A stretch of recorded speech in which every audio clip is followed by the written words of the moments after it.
ہے ہماری درسگاہ حق کا سیدھا راستہ.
الصلاة والسلام على والإكرام وأشرف الأنبياء والمرسلين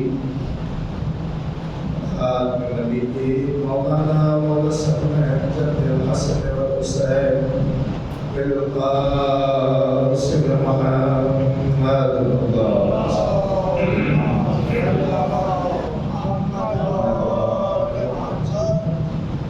وعلى بيته الطيبين الطاهرين المعصومين المطلوبين ولعنة الله على أعدائهم أجمعين من الآن إلى يوم الدين لا سيما على الثاني. أما بعد فقد قال الله تبارك وتعالى في كتابه المبين وهو قوله الحق. بسم الله الرحمن الرحيم. ثم أورثنا الكتاب الذين اصطفينا من عبادنا صلوات محمد وآله.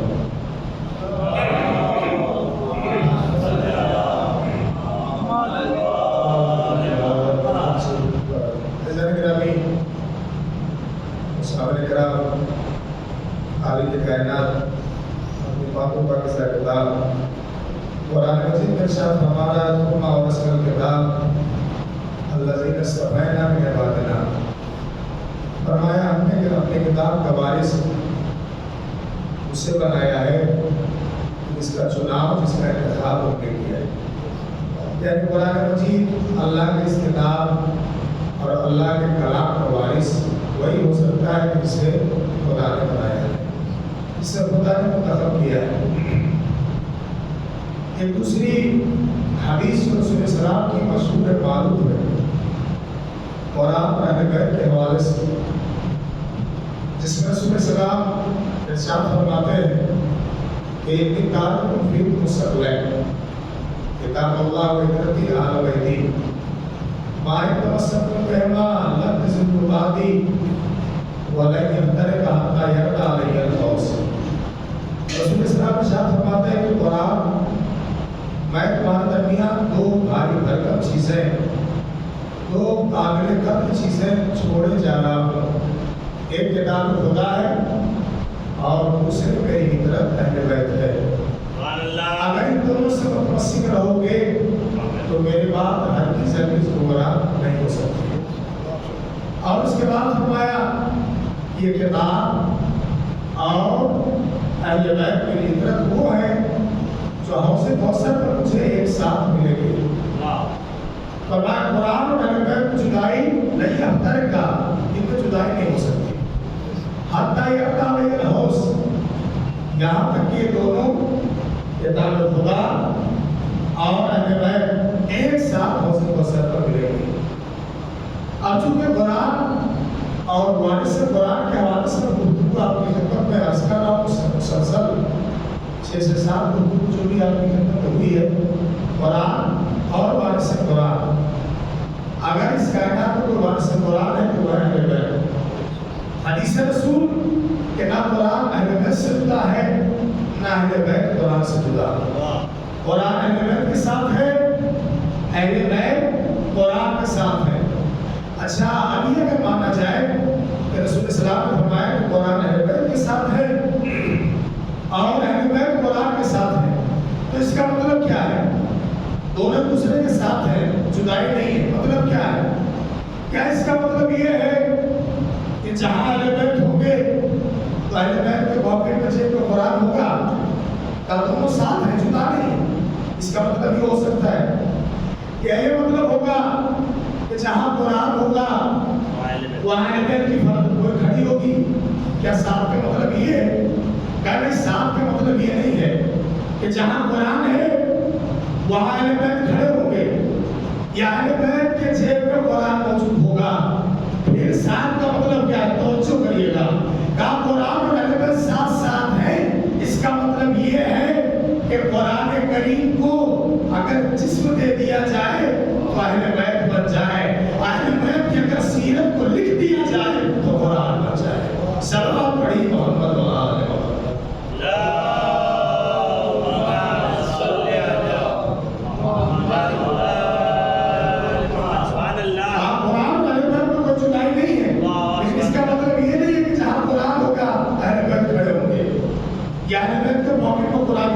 اس کا مطلب یہ ہے کہ یہی قرآن ثابت کو اگر جسم دے دیا جائے تو قرآن ناطق بن جائے، اگر قرآن ناطق کے سیرت اور کردار کو تحریر کر دیا جائے تو قرآن بن گیا۔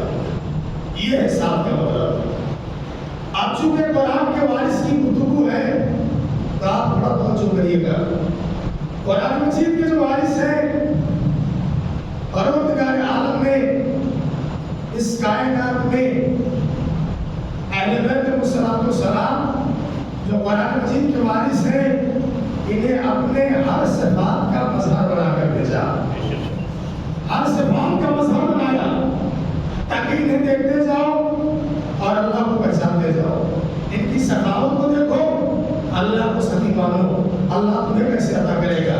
ان کے رحم کو دیکھو، تو سمجھو کہ اللہ کتنا بڑا رحم کرنے والا ہے۔ ان کے کریمیت کو دیکھو تو تم سمجھو کہ اللہ کتنا بڑا کرم کرنے والا ہے۔ اللہ نے اہل بیت کو، قرآن کے وارث کو اپنے صفات کا مظہر بنایا ہے، اور جو میں آگے بڑھ کر عرض کروں، اس طرح صفات کا مظہر بنایا کہ وہ خود محمود تھا تو ان میں سے ایک کو محمد بنا دیا، خود اعلیٰ تھا ان میں سے ایک کو علی بنا دیا، اپنے صفات کا مظہر ایسے بنایا کہ خود فاطر السماوات والارض تھا، انہی میں سے ایک کو فاطمہ بنا دیا، خود محسن تھا ان میں سے ایک کو حسن بنا دیا، خود قدیم الاحسان تھا انہی میں سے ایک کو حسین بنا دیا۔ توجہ کریے گا، اپنے صفات کا مظہر اللہ نے اہل بیت کو بنا دیا، خود قدیم الاحسان تھا ان میں سے ایک کو حسین بنا دیا، خود معبود تھا انہی میں سے ایک کو زین العابدین بنا دیا۔ توجہ، خود ہر شے کا عالم تھا انہی میں سے ایک کو باقر العلوم بنا دیا، خود سابق الوعد تھا انہی میں سے ایک کو جعفر صادق بنا دیا، خود قاسم الغیث تھا انہی میں سے ایک کو امام قاسم بنا دیا۔ توجہ چاہتا ہوں، اللہ نے انہیں اپنے صفات کا مظہر بنا دیا، اسے رضا پسند تھی انہی میں سے ایک کو علی رضا بنا دیا، اسے تقویٰ پسند تھا ان میں سے ایک کو محمد تقی بنا دیا، خود نقی مزاج تھا انہی میں سے ایک کو علی نقی بنا دیا، خود صاحب عسکر تھا ان میں سے ایک کو حسن عسکری بنا دیا، ارے خود نائب تھا انہی میں سے ایک کو بندے غیب میں رکھ دیا۔ سلام پڑھیے محمد، اللہم صلی علی محمد۔ تو کیا اللہ نے انہیں اپنے صفات کا مظہر بنایا۔ آپ تھوڑا تھوڑا ہمارے ساتھ بولتے رہے تو ہماری بھی حوصلہ افزائی ہوگی۔ میں آپ کی باتیں ایسے پہنچاؤں گا جیسے آپ کو لطف آئے۔ جتنا آپ بولنے کا ہمارا فائدہ کم ہے، فائدہ آپ کو زیادہ ہے۔ آپ یہ پڑھتا سبحان اللہ کہیں گے تو میں نے بیان کیا، اگر آپ توجہ کی ہو سبحان اللہ کا فائدہ کیا ہے، اور اس سے بڑا بھی فائدہ روایت میں ہے کہ میں واقعہ نہیں کر سکتا، بس اتنا سمجھ لیں کہ تخت سلیمان کی کتنی بڑی حقیقت ہے۔ تخت سلیمان کتنا بڑا، ایک عظیم تخت کے مالک تھے جناب سلیمان، لیکن روایتوں میں ہے کوئی اگر ایک مرتبہ سبحان اللہ کہتا ہے تو تخت سلیمان نبی سے بہتر ہے۔ واقعہ قدیم میں عرض نہیں کروں گا، ایک مرتبہ سبحان اللہ کہتا ہے تو گویا تخت سلیمان نبی سے بہتر اس نے کام کیا ہے، ایک مرتبہ سبحان اللہ۔ آپ بولنے میں آپ کو فائدہ ہے، میری بھی حوصلہ افزائی ہے، لیکن میں جملے اصل کا توجہ کریے گا۔ تو اللہ نے اہل بیت کو اپنے صفات کا مظہر بنایا، اور پروردگار عالم نے اپنے صفات کا مظہر بنا دیا۔ میں نے آپ کی خدمت میں عرض کیا، آپ توجہ چاہتا ہوں۔ اللہ نے نبیوں کو یا تو اپنے نام سے مشتق نام دیا یا اپنی طرف منسوب کیا ہے. مثلا موسیٰ کو کہا کلیم اللہ تو اپنے سے منسوب کیا نا اللہ کے کلیم. اپنے حبیب کو کہا حبیب اللہ یعنی اللہ کے حبیب اپنے سے منسوب کیا. عیسیٰ کو کہا روح اللہ آدم صفی اللہ اللہ کے چنے ہوئے. عیسیٰ روح اللہ اللہ کی روح. یعنی اس کا مطلب یہ ہے اللہ نے ہر نبی کو یا تو اپنے نام سے مشتق نام دیا یا اپنے طرف منسوب کیا ہے. موسیٰ کلیم اللہ، ابراہیم خلیل اللہ، عیسیٰ روح اللہ، محمد مصطفیٰ صلی اللہ علیہ وسلم حبیب اللہ صلی اللہ علیہ وسلم.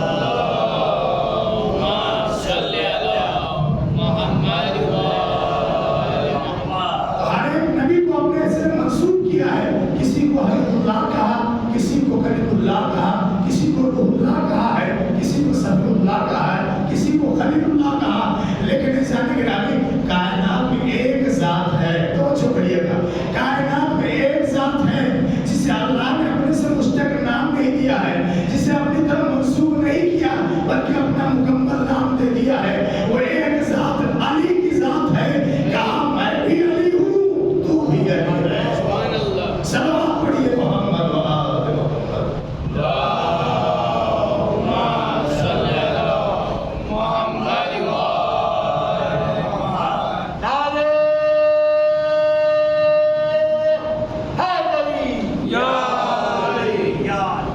یہ زندگی نبی آپ جب غور کریں گے تو جو قرآن کے وارث ہیں اللہ نے انہیں اپنے صفات کا مسئلہ بنایا ہے. اور جو قریب ہے آپ جتنے بھی ہیں آپ وہ جو کریے گا دو تین جملے دو تین باتیں میں آپ کی خدمت میں عرض کروں. آپ کو تھوڑا ہوں گے جو میں باتیں آپ تک پہنچانا چاہتا ہوں. رسول سلام مسجد نبوی میں تشریف فرمائے مصلی عبادت پر. ایسے عالم میں کہ آپ مصلی عبادت پر ہیں. اسی عالم میں ایک صحابی آتا ہے رسول اسلام کی خدمت. یا رسول اللہ میں مشکل میں ہوں، میرے پر مصیبت ہے، آپ مصلی عبادت پر دعا کر دیجئے ہماری مصیبت دور ہو جائے. فوراً رسول اسلام نے ہاتھوں کو بلند کیا، پروردگارا مجھے علی کا واسطہ اس کی مشکل کو دور کر دے. توجہ کریے گا، میں پڑھ رہا ہوں آرام سے آپ سنیے گا، لطف اندوز ہو کے کیا کہا. پروردگارا مجھے علی کا واسطہ اس کی مشکل کو دور کر دے. مشکل بندے کی دور ہو گئی لیکن تھا منافق دشمن علی. مشکل دور ہوئی یہ خوشی نہیں ہے، تکلیف اور ٹینشن اس بات کی ہو گئی کہ علی کے صدقے میں مصیبت دور ہوئی. مشکل یہ پریشانی ہو گئی. دوسرے دن رسول السلام مسجد نبی پر مصلی عبادت پر تھے کہ ایک بندے کو اور مصیبت پریشانی محسوس ہوئی. وہ بھی آیا رسول السلام کے قریب. یا رسول اللہ میں مشکل میں ہوں، میں پریشانی میں ہوں، آپ دعا کر دیجئے مصلی عبادت پر ہے میری مشکل دور ہو جائے. رسول السلام نے مصلی عبادت پر بیٹھے بیٹھے ہاتھوں کو بلند کیا، کہا پروردگارا تجھے علی کا واسطہ اس کی مشکل کو دور کر دے. دعا کیا علی کے صدقے میں اس کی مصیبت دور ہو گئی. مصیبت تو دور ہو گئی لیکن اسے بھی وہی ٹینشن ہوا. خوشی اس بات کی نہیں کہ مصیبت دور ہو گئی، ٹینشن اس بات کی ہو گئی کہ علی کے صدقے میں مصیبت دور ہوئی. روایت میں لگاتار 3 دن تک صحابہ رسول آتے رہے، مصیبت بیان کرتے رہے اور رسول اسلام علی کے واسطے سے دعا کرتے رہے. ان کی مصیبتیں دور ہوتی رہی. اب 2-3 کے صحابی ہیں. آپ کو میں نے کبھی عرض کیا کسی دن کہ سب صحابی بیٹھنے والے مومن تو نہیں تھے، منافقین بھی تھے جو رسول کے بغل میں بیٹھتے تھے، یعنی علی سے دشمنی رکھنے والے. ابھی نے سوچ پیدا ہوئی کہ ہمارے اوپر مصیبت آئی، رسول اللہ نے دعا کی علی کے صدقے میں مصیبت دور ہو جائے، تو اب ہم انتظار کرتے ہیں کبھی تو علی پر مصیبت آئے گی، تب ہم دیکھیں گے کہ رسول اسلام کس کے صدقے میں دعا کریں گے. ہمارے اوپر مصیبت تو علی کے صدقے سے دعا، تمہارے اوپر مصیبت علی کے صدقے سے دعا، اس کے اوپر مصیبت علی کے صدقے سے دعا، تو کبھی تو علی پر مصیبت آئے گی. پھر ہم دیکھتے ہیں کہ رسول کس کے صدقے سے دعا کرتے ہیں. ابھی انتظار کر رہے تھے، ہونا یہ ہوا کہ ایک دن وقت آ گیا، مولا کائنات پر مصیبت آئی، پریشانی آ گئی. مشکل کشائے کائنات رسول اسلام کے بارگاہ میں حاضر ہوئے. رسول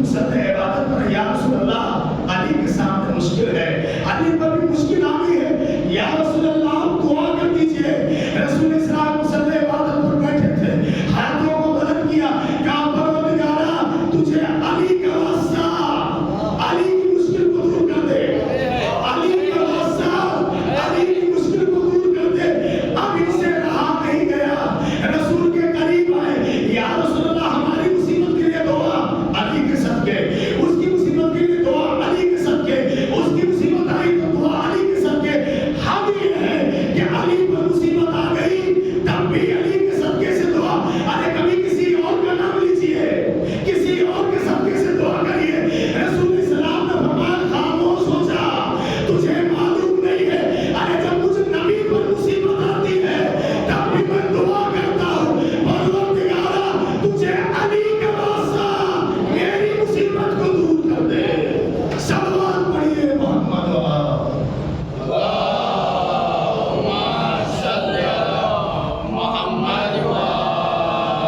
نعرہ حیدری. کہا تجھے علی کا واسطہ مصیبت کو دور کر دے. یعنی اس کا مطلب یہ ہے جناب گرامی کہ اس کائنات میں میں نے کل آپ کو عرض کیا تھا اگر اللہ رب کائنات ہے تو اس نے علی کے متعلق کو مولا کائنات بنایا, مشکل کشاد کائنات بنایا. تو اب ظاہر سی بات ہے مولا کائنات ہر ایک کی مشکل کو دور کرنے والے ہیں. جو بھی مولا کو اپنے دل سے پکار رہے مولا اس کے لیے حاضری دینے والے ہیں. لیکن آپ یاد رکھیے فضائل جتنے بھی تھے لوگ جانتے تھے لیکن مانتے نہیں تھے. اگر مان لیتے تو یا تو کرسی چھوڑنی پڑتی یا علی کے نیچے بیٹھنا پڑتا, لیکن نہ ماننے کی وجہ کہ اگر مان لیں گے تو علی کے سامنے ہمیں کرسی چھوڑنی پڑے گی. جانتے تھے کہ علی صاحب کرامت ہے, جانتے تھے علی من سے قرآن ہے, جانتے تھے علی مظہر صفات خدا ہے, لیکن کبھی مانا نہیں. آپ پہنچو کریے گا مولا کائنات کا سب سے بڑا دشمن کون تھا؟ یزید کا باپ حاکم شام. سب سے بڑا دشمن اس نے مولا کائنات کی شہادت کا بھی ذریعہ بنایا, امام حسن کی شہادت کا بھی ذریعہ جس نے بنایا ہے وہ حاکم شام. حال یہ ہے امام حسین صلی اللہ علیہ وسلم کی شہادت جو کربلا میں ہوئی ہے اس کا بھی سبب وہی حاکم شام ہے. اس نے اپنے بیٹے کو خلیفہ بنایا خدیجہ کے سامنے. تو سب سے بڑا دشمن مولا کا کون ہے؟ حاکم شام, جس نے مولا کائنات کو ابن ملجم کو لالچ دے کر تلوار کو زہر میں بھگویا گیا اور 19 رمضان کو ضرورت لگوائی ہے. توجہ کریے گا, اتنا بڑا دشمن. لیکن میں ایک جملہ آج آپ کی خدمت میں عرض کروں کہ اگر کسی کے پاس کوئی فضیلت ہے, کوئی تعریف ہے, اگر اس کا دوست تعریف کرے تو اسے فضیلت نہیں کہتے.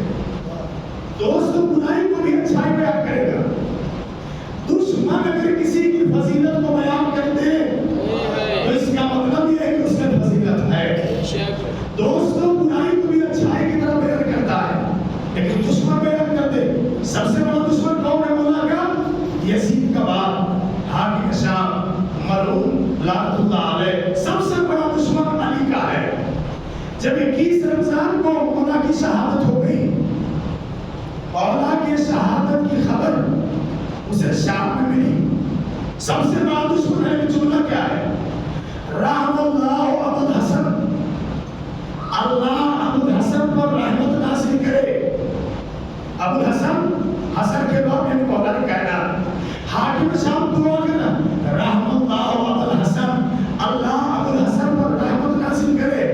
پھر ایک کردار بیان کرتا ہے واللہ کانا حشر مبشر, قسم خدا کی علی کتنا بڑا خوش اخلاق تھا.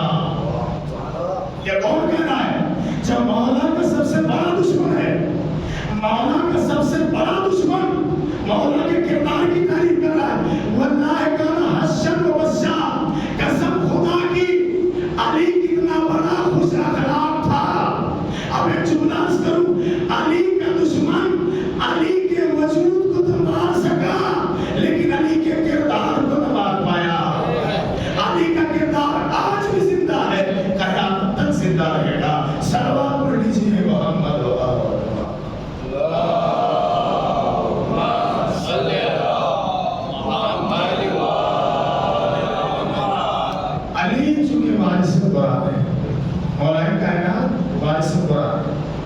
اب علی بن ابی طالب اور علی کی اولادیں یعنی ہمارے جو رہنما ہے آئیڈیل ہے جو یہ کریں گے وہ ہمارے لیے ایک راستہ ہے، سبق ہے، سیکھ ہے۔ توجہ کریے گا، ہمارے اور آپ کی نگاہ میں کامیاب کسے کہتے ہیں؟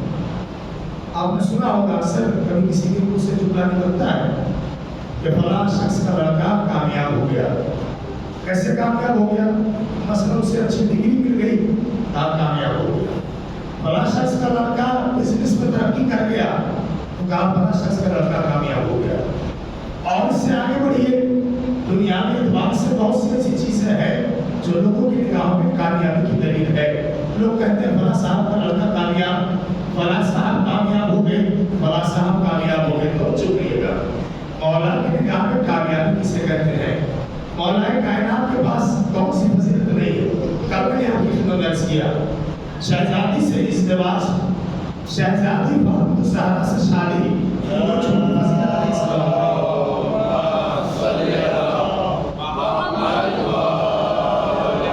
اس لیے کہ جب شہزادی شادی کی عمر میں آئے تو بڑے بڑے دولت مند کے رشتے آئے، رسول السلام نے ٹھکرا دیا۔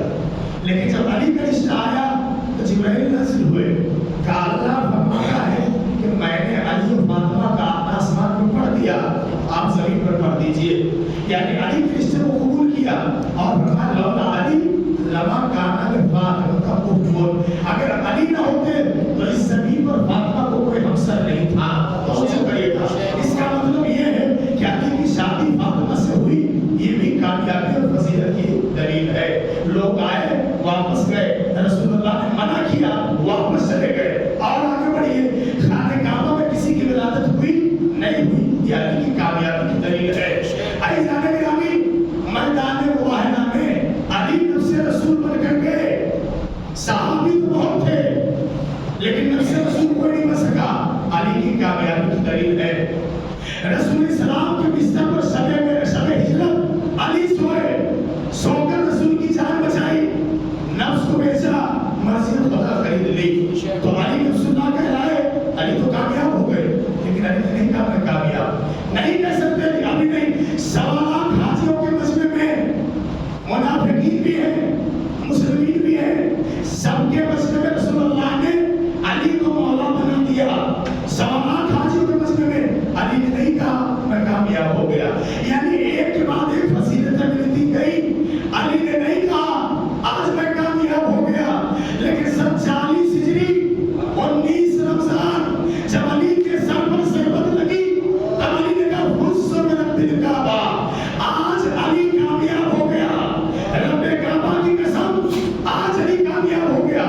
آپ ذرا بتائیے کہ اتنی بڑی بڑی فضیلتیں علی کو ملی، علی نے کیوں نہیں کہا کہ علی تو کامیاب ہو گیا؟ جب سر پر ضربت لگی، شہادت کا وقت قریب آیا تو علی نے کیا کہا؟ رب کعبہ کی قسم آج علی کامیاب ہو گیا۔ اس کا مطلب کیا ہے؟ علی کی نگاہ میں کامیابی کچھ اور ہے، علی کی نگاہ میں کامیابی کچھ اور ہے۔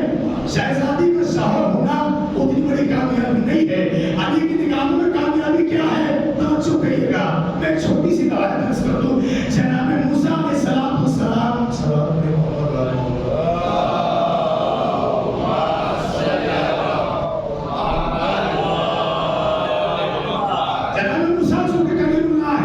علیہ کسے کہتے ہیں؟ توجہ کریے گا، ہماری نگاہ میں کامیابی کیا ہے، آپ کی نگاہ میں کامیابی کیا ہے، لیکن اہل بیت کی نگاہ میں کامیابی کسے کہتے ہیں؟ توجہ کریے گا۔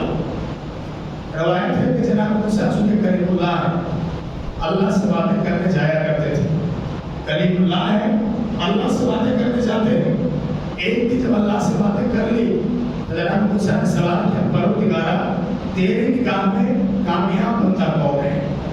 تیری نگاہ میں کامیاب، سب سے کامیاب بندہ کون ہے؟ آواز قدرت آئی، اے موسیٰ میری نگاہ میں سب سے کامیاب بندہ وہ ہے کہ جیسے میں نے اسے بے گناہ دنیا میں بھیجا تھا ویسی بے گناہ میرے بارگاہ میں آ جائے۔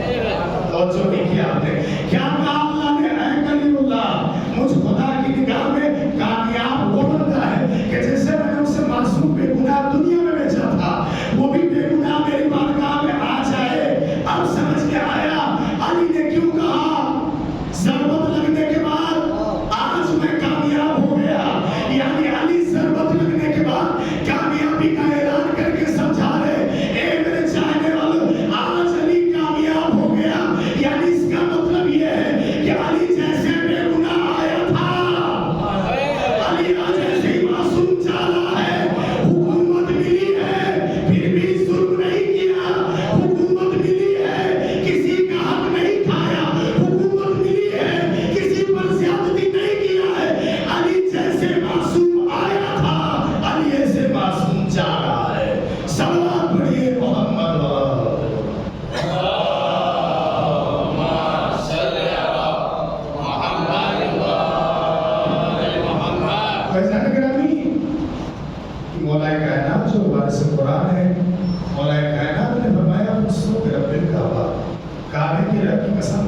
میں کامیاب ہو.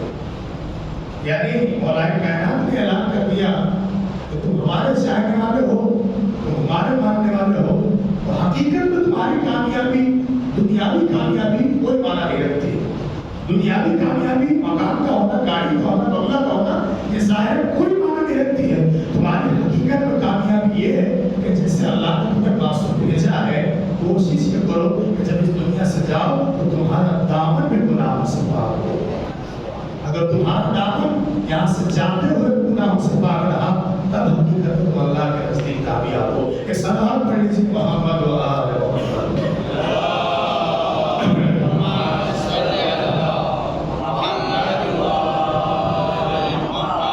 یہ قرآن کے وارث ہے جسے اللہ نے اپنے صفات کا مسئلہ بنایا، اس کائنات میں اپنے صفات کا مسئلہ بنایا. اور وارث قرآن یعنی مولا کائنات کی اگر گفتگو کی جائے، بات کی جائے تو علی بن ابی طالب کو اس ذات کا نام ہے کہ جس کے پاس ایسی ایسی فضیلتیں ہیں کہ نہ آدم کو ملی ہے، نہ نوح کو ملی ہے، نہ ابراہیم اسماعیل کو ملی، اور مدینے والوں کی تو بات ہی الگ ہے، کسی کو نہ ملی. حد یہ ہے کہ سید الانبیاء رسول اللہ کو بھی نہیں ملی ہے. توجہ کریے گا، کچھ فضائل مولا کائنات کے پاس ایسے ہیں جو سید الانبیاء کو بھی نہیں ملے، رسول السلام کو بھی نہیں ملے. رسول السلام نے خود فرمایا، اے علی، آپ آدم، نوح، ابراہیم ان کا مقام الگ ہے، مدینے والوں کی بات الگ ہے. اے علی، تمہیں تو اللہ نے کچھ فضیلتیں ایسی دی ہے کہ مجھے بھی نہیں دی. ایسی ایسی تمہارے پاس فضیلت ہے. دو تین فضیلت رسول السلام نے بیان فرمائی کہ آپ پہلی فضیلت تو علی تمہیں ایسی ملی ہے کہ مجھے بھی نہیں ملی. تمہیں مجھ جیسا سسر ملا، تمہیں مجھ جیسا سسر ملا، مجھے خود اپنے جیسا سسر نہیں ملا. رسول اللہ کی شادیاں تو 9 یا 11 ہوئی ہے، لیکن رسول اسلام کیا فرماتے ہیں، اے علی تمہیں مجھ جیسا سسر ملا، مجھے اپنے جیسا سسر نہیں ملا. دوسری فضیلت کا علی، تمہاری زوجیت میں میری بیٹی صدیقہ آئی، مجھے کوئی صدیقہ بیوی نہ ملی. یہ جملہ ہے کہ رسول اسلام نے واضح کر دیا کہ اب جو کہا جاتا ہے نا فلاں صدیقہ، فلاں صدیقہ، فلاں صدیقہ، رسول اسلام نے کہہ کے واضح کر دیا کہ یاد رکھو اگر کوئی صدیقہ ہے تو کائنات میری بیٹی فاطمہ ہے. سلام پڑھ لیجیے محمد و آل محمد.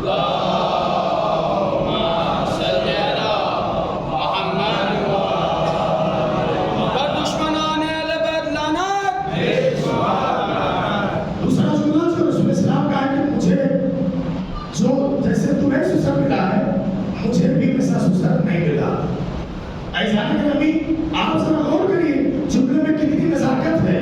کیا رسول فرمانا چاہے، کیا فرمایا، دوسری فضیلت تمہیں میری بیٹی صدیقہ ملی اور مجھے ایسی کوئی بیوی نہ ملی. ایک جملہ اور فرمایا، کہا تمہیں حسن و حسین جیسے بیٹے ملے، مجھے ایسے بیٹے نہ ملے. جناب ابراہیم آپ کے یہاں، جناب قاسم آپ کے یہاں، ان کا ایسے بیٹے نہیں ملے. اس کے بعد بڑی فضیلت اور عرض کیا، کہا علی ایسی فضیلت بھی آپ کے پاس ہے، اس میں بھی میں شریک نہیں ہوں، مجھے اللہ نے نہیں دی. کون سی فضیلت؟ کہا ایک فضیلت ایسی ہے کہ نہ کسی نبی کو ملی نہ مجھے ملی. کون سی فضیلت یا رسول اللہ؟ کہا اللہ نے مجھے آپ کے بابا ابو طالب کے گھر میں پیدا کیا، لیکن اللہ نے تمہیں میرے خدا اپنے گھر یعنی خانہ کعبہ میں پیدا کیا. تو خانہ کعبہ میں صرف علی کی ذات پیدا ہوئی ہے. کسی شاعر نے بڑے اچھے انداز میں کہا کہ یہاں وہاں سے کسی کو ادھر ادھر سے ملا، یہاں وہاں سے کسی کو ادھر ادھر سے ملا، ہمیں امام بھی اپنا خدا کے گھر سے ملا. صلوات پڑھ لیجیے محمد و آل محمد.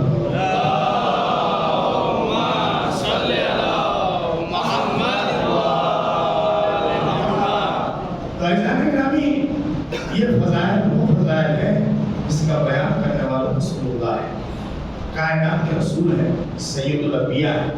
سید الانبیاء نے جو فضائل بیان کی ہے، اگر آپ یقیناً غور کریں، چاہے علم کا مرحلہ ہو، چاہے شجاعت کا مرحلہ ہو، چاہے سخاوت کا مرحلہ ہو، کسی مرحلے میں کوئی علی بن ابی طالب سے آگے نہیں ہے۔ ساری فضیلتیں اگر کسی کے دامن میں یکجا کر دی گئی ہے تو اس ذات کا نام ہے علی بن ابی طالب۔ آپ غور کریے گا، آج میں زیادہ آپ کی خدمت میں عرض نہیں کروں گا، انشاءاللہ کل باتیں جو لانا چاہتا ہوں آپ تھوڑا توجہ کریے گا، اور میں گزارش یہ کروں گا کہ آپ تھوڑا آپ سمجھدار ہیں، وقت کا خیال کریں۔ تاریخیں بڑی آ رہی ہیں، راتیں بڑی آ رہی ہیں، تو وقت پر آئیں، وقت پر شروع ہو اور وقت سے انصاف ہو تاکہ نواں آدم میں اضافہ ہو سکے۔ سوال پڑھیں محمد و آل محمد۔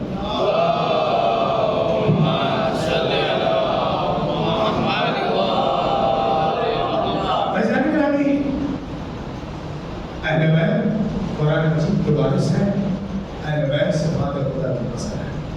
اللہ نے اپنے صفات کا مظہر بنا کر اس کائنات بھیجا۔ ظاہر سی بات ہے کہ اگر میں نے عرض کیا کہ کامیابی اسی کو کہتے ہیں کہ جب انسان اس دنیا سے بے گناہ چل جائے، لیکن جب ہم نگاہ کرتے ہیں تو ہماری نگاہوں میں اگر کوئی سب سے زیادہ کامیاب ہے کربلا والے، کربلا والوں کے پاس جو کامیابی ہے وہ کسی کے پاس نہیں۔ اس لیے سارے گرامی یہ جملہ آپ سنتے ہیں کہ رسول اللہ امام حسین نے فرمایا کہ جیسے صحابی مجھے ملے، نانا کو نہیں ملے، بابا کو نہیں ملے اور امام حسین کو نہیں ملے۔ تو ہو سکتا ہے کسی کے ذہن میں کبھی آئے آپ سے سوال کرے تو آپ جواب دے سکتے ہیں، اس لیے میں عرض کروں۔ ہو سکتا ہے کوئی آپ سے سوال کرے کہ کیا جناب سلمان جو ایمان کے 10ویں درجے پر فائز ہیں کیا وہ کربلا والوں جیسے نہیں؟ میسے میں تمام زبان کٹ رہی ہے، مدح بھی جاری ہے۔ مالک اشتر جن کے لیے مولا کائنات نے فرمایا کہ جیسے میں رسول اللہ کے لیے ویسے مالک اشتر میرے لیے۔ کیا یہ صحابی کربلا والوں جیسے نہیں ہے؟ جناب ابو ذر علی کی محبت میں تیسرے خلیفہ نے رمضہ بھیج دیا، شہر مدینہ سے دربدر کر دیا۔ کیا ابو ذر کربلا والوں جیسے نہیں ہے؟ توجہ کریے گا، ہر امام کے دور میں سلمان محمدی جیسے صحابی تھے، کبھی ابو بصیر رہے ہیں، کبھی جناب جعفر ہیں، وہ رہے ہیں، الگ الگ امام کے دور میں الگ الگ صحابی۔ لیکن پھر امام حسین نے کیوں کہا کہ جیسے مجھے ملے نہ میرے نانا کو، نہ میرے بابا کو، نہ میرے بھائی کو؟ توجہ کریے گا، اس لیے امام حسین نے فرمایا کیونکہ رسول اللہ کے دور میں بہت سارے صحابی ہیں، لیکن اگر بہتر ہے تو دو چار۔ توجہ کریے گا، اگر بہتر ہے جس پر فخر کیا جائے تو دو ہی چار ہے۔ مولا کائنات کے دور میں بہت سارے صحابی ہیں، لیکن اگر علی فخر کر سکتے ہیں تو دو چار صحابی پر۔ امام حسن کے دور میں صحابی ہیں، لیکن فخر کر سکتے ہیں تو ایک آدھ صحابی پر، کیونکہ ایسے بھی امام حسن کے پاس بیٹھنے والے تھے کہ نیچے سے مصلی کھینچ لیا، امام حسن منہ کے بل زمین پر گر گئے۔ اس صحبت میں بیٹھنے والے تھے، یعنی صحابی ہر دور میں ہیں، لیکن ایک آدھ ہے۔ جتنے صحبت میں بیٹھنے والے ہیں سارے اچھے نہیں ہیں، لیکن یہ کمال ہے امام حسین کے صحابہ کا کہ امام حسین کے صحابہ میں اگر 71 سے 72 جتنے بیٹھنے والے ہیں تو وہ 99 برس کا ہے، اس کا مزاج بھی وہی ہے، جو 13 برس کا ہے اس کا مزاج بھی وہی ہے، جو 80 برس کا ہے اس کا مزاج بھی وہی ہے۔ حد یہ ہے کہ اگر ایک 6 مہینے کا ہے تو اس کا مزاج بھی وہی ہے۔ اب آپ نے غور کیا، اس لیے امام حسین نے فرمایا کہ جیسے مجھے صحابی ملے، میرے نانا کو نہیں ملے، میرے بابا کو نہیں ملے، میرے بھائی کو نہیں ملے۔ کیوں؟ کیونکہ ہر ایک کے پاس صحابی تھے، لیکن سارے صحابی پر فخر نہیں کیا جا سکتا۔ امام حسین کے پاس جتنے صحابی تھے امام حسین سب پر فخر کر سکتے، کیونکہ ایسے صحابی امام حسین۔ ظاہر سی بات ہے محرم کی تاریخیں ہیں اور اپنا ایک ایک کر کے تاریخ گزر رہی، اور ظاہری طور پر ہمارے رضا خانے کا مہمان ہے، کچھ دن ہمارے رضا خانے کے مہمان رہنے والے ہیں۔ ایک ایک تاریخ جا رہی ہے، اگر دیکھا جائے تو صرف 5 دن بچے۔ یہ آنسو اور یہ فنشازہ اور یہ مجلس یہ بہت ہی عبادت اور وقت جو ہے بہت کم بچا ہے، جتنا ہو سکے اس عبادت کو آپ اچھے سے ادا۔ زین گرامی مسلمان مظلوم کربلا، آپ ذرا محسوس کریں کہ جب سارے مسلمان خانہ کعبہ کی طرف آ رہے ہوں اور مولود کعبہ حج کو عمرے میں تبدیل کر کے خانہ کعبہ کو چھوڑ رہا ہوگا، تو ذرا محسوس کریں اس وارث کعبہ کے دل میں کیا بیت رہی ہوگی۔ امام حسین علیہ السلام آپ نے 8 ذیلحجہ کو سفر اختیار کیا مکے سے، حج کو عمرے میں تبدیل کیا، اور روایتوں میں ملتا ہے کہ مکے تک اور محمد کے بابا جناب عبداللہ بن جعفر طیار مکے تک امام کے ساتھ تھے۔ جب امام نے امام کا سفر اختیار کیا تو امام نے عبداللہ سے کہا مدینے چلے جائیں، اس لیے کہ جناب عبداللہ بن جعفر طیار شہزادی زینب کے شوہر بیمار تھے، آپ مدینے جانے لگے۔ امام حسین علیہ السلام عراق کی طرف سفر کرتے، ابھی کچھ ہی دور آگے بڑھے تھے کہ جناب عبداللہ واپس ہوئے۔ جب واپس ہوئے تو کسی نے آتا دیکھا تو کہا مولا حسین عبداللہ واپس آ رہے ہیں۔ امام حسین نے قافلے کو رکنے کا حکم دیا، صداروں قافلہ رکا، امام حسین کے قریب عبداللہ آئے، امام حسین کو سلام کیا اور ایک گزارش کی، کہا مولا آقا صرف اتنی گزارش ہے کہ آپ کی ہمشیرہ آپ کی بہن شہزادی سے میں کچھ گفتگو کرنا چاہتا ہوں، آپ اجازت دیں تو گفتگو کر لو۔ امام حسین نے کہا بسم اللہ۔ جناب عبداللہ شہزادی زینب کے محل کے قریب آئے اور باہر کھڑے ہو کر سلام کیا، کہا شہزادی اے زہرا کی بیٹی آپ کو میرا سلام۔ شہزادی نے اندر ہی سے محل کے اندر سے سلام کا جواب دیا، جواب دینے کے بعد بڑا عجیب جملہ کہا، اے عبداللہ میں جب سے آپ کی زوجیت میں آئی ہوں آج تک میں نے آپ کی اطاعت میں کمی نہیں کی ہے، آپ کی زوجیت کو حق زوجیت کو ادا کیا، ہر اطاعت کی ہے، فرمانبرداری کی ہے، اور آج بھی اگر آپ کچھ کہیں گے تو میں آپ کی اطاعت کروں گی، لیکن اے عبداللہ ایک گزارش ہے، مجھے آپ میرے بھائی کے ساتھ جانے سے منع نہ کریے گا۔ عزیزان مظلوم کربلا جناب عبداللہ نے کہا شہزادی میں آپ کو روکنے نہیں آیا ہوں، میں تو بس اتنا کہنے آیا ہوں کہ میں بیمار ہوں، جا نہیں سکتا ہوں، لہٰذا میرے 2 بچے آدم محمد انہیں میرے طرف سے لے جائیے، مولا حسین کے اوپر صدقہ کر دیجئے گا۔